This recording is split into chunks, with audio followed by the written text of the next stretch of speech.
కాకరకాయ కర్రీ. ముందుగా నూనె వేసి తర్వాత పోపు గింజలు వేయాలి.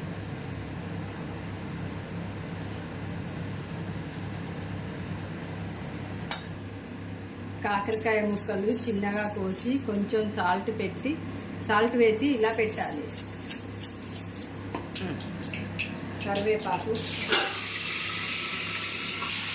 పచ్చిమిర్చి,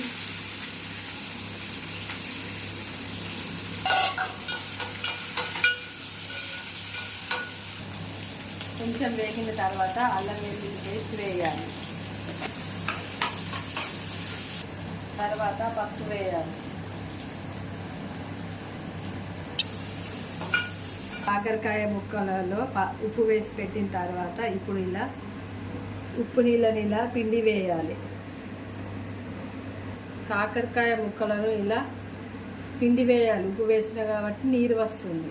ఇప్పుడు ఇందులో వేయాలి. ఇదే ప్రాసెస్ రిపీట్ చేయాలి. కొంచెం చిటికెడు సాల్ట్ వేస్తే కాకరకాయ వేపుడు త్వరగా అవుతుంది. కొంచెం చక్కెర వేయాలి, కాకరకాయ చేదుగా ఉంటుంది కాబట్టి. ఇప్పుడు ఇలా కలిపి సిమ్లో పెట్టి మూత పెట్టాలి. మధ్య మధ్యలో ఇలా కలుపుతూ ఉండాలి. మళ్ళీ కలపాలి.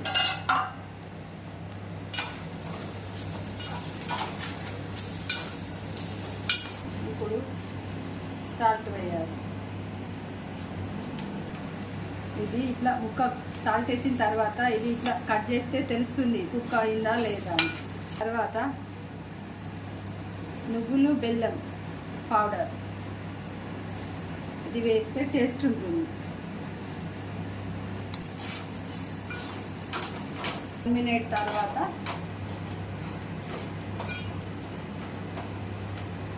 ఎంతో రుచికరమైన కాకరకాయ వేపుడు ready. Like, share, subscribe to my channel.